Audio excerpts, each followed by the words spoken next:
শ্যামানন্দ আশ্রম road সার্বজনীন দুর্গাপূজা কমিটির থেকে আসামবাসীকে জানাই শারদীয় শুভেচ্ছা। নমস্কার সুপ্রিয় দর্শক, আমি মিঠুন আর আপনাদের সবাইকে আমাদের ইউটিউব চ্যানেল ক্রেজি টিভির পক্ষ থেকে স্বাগত জানাই। তো আজকে হচ্ছে পঞ্চমী, আপনাদের সবাইকে শুভ দুর্গাপূজার প্রীতি ও শুভেচ্ছা জানিয়ে শুরু করছি আজকের ভিডিও। তো আজকে আমি এই মুহূর্তে এসেছি শ্যামানন্দ আশ্রম রোড সর্বজনীন দুর্গাপূজা কমিটি। তো রামকৃষ্ণ মিশনের মহারাজজি উনি এসে উদ্ঘাটন করবেন, সব কিছু আমি আপনাদেরকে ডিটেলসে দেখাবো, আপনারা সঙ্গে থাকবেন। আর ভিডিওটি ভালো লেগে থাকলে শেয়ার করে সবাইকে দেখার সুযোগ করে দেবেন। তো চলুন আমি এই মুহূর্তে আপনাদেরকে কিছু দৃশ্য দেখাবো। শ্যামানন্দ আশ্রম রোড সর্বজনীন দুর্গাপূজা কমিটি আপনাদেরকে কিছু দৃশ্য দেখাবো। শ্যামানন্দ লেন রোড, তো এই দেখুন ওনাদের যে লাইটিং করেছেন অনেক সুন্দর। তাছাড়াও আমি ওনাদের যে প্যান্ডেল আছে প্যান্ডেলটাও আমি আপনাদেরকে দেখাচ্ছি। এই যে দেখুন প্যান্ডেল, খুব সুন্দরভাবে ওনারা প্যান্ডেলটা বানিয়েছেন। তো রামকৃষ্ণ মিশনের যে মহারাজজি আসবেন উনি উদ্ঘাটন করবেন, সেগুলোর দৃশ্য আমি আপনাদেরকে দেখাবো। তো আমি কিছু আপনাদেরকে ভিতরের দৃশ্য দেখাচ্ছি, আপনারা দেখে নিন। খুব সুন্দরভাবে ওনারা সাজিয়েছেন, একটা পাড়ার পুজো, অনেক সুন্দর আপনারা দেখতেই পাচ্ছেন। তাছাড়া আপনারা এসে বসারও সুবন্দোবস্ত ওনারা রেখেছেন, অনেক সুন্দর। রামকৃষ্ণ মিশনের মহারাজ আমাদের এখানে যে মাসিরা আছেন, বৌদিরা আছেন, সবাই উলুদুনি দিয়ে স্বাগত জানাচ্ছেন। তো সবাই দেখছেন উলুদুনি শাক বাজিয়ে আমাদের মহারাজজিকে শ্যামানন্দ আশ্রম রোড পুজো কমিটির পক্ষ থেকে মহারাজকে জানাই মণ্ডলী, আজকে এই শুভ সন্ধ্যায় আমরা শারদ উৎসব উপলক্ষে একটি পূজা প্রাঙ্গণে সবাই সমবেত হয়েছি। শারদ উৎসব ধীরে ধীরে জাতীয় উৎসবে পরিণত হয়েছে।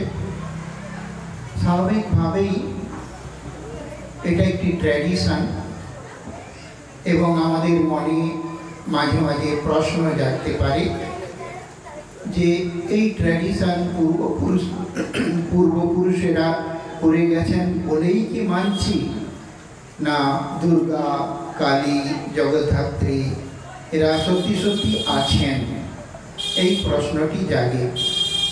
এর উত্তর আমরা শ্রী শ্রী চণ্ডীতেই পাই। সেখানে বলা হয়েছে, এবং ভগবতী দেবী সা নিত্যাপি পুনঃ পুনঃ শম্ভুয় কুরুতে ভূপ জগত পরিপালনম। অর্থাৎ সেই যে ব্রহ্মশক্তি মহামায়া তিনি নিত্যা, তা সত্ত্বেও তিনি যখন প্রয়োজন হয় তখন দেহ ধারণ করেন। যখন দেবতারা স্বর্গে বিপদগ্রস্ত হন তখন তিনি দেহ ধারণ করেন। আবার শ্রী ভগবান যখন অবতার হয়ে এই মর্তে নেমে আসেন তখন তিনি দেহ জীবন থেকে যুগাবতার শ্রীরামকৃষ্ণের লীলা সঙ্গিনী বগলামূর্তি রূপ ধারণ করেছিলেন জয়রাম বাটিতে।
শ্যামানন্দ আশ্রম রোড সার্বজনীন দুর্গাপূজা কমিটির থেকে আসামবাসীকে জানাই শারদীয় শুভেচ্ছা ও অভিনন্দন।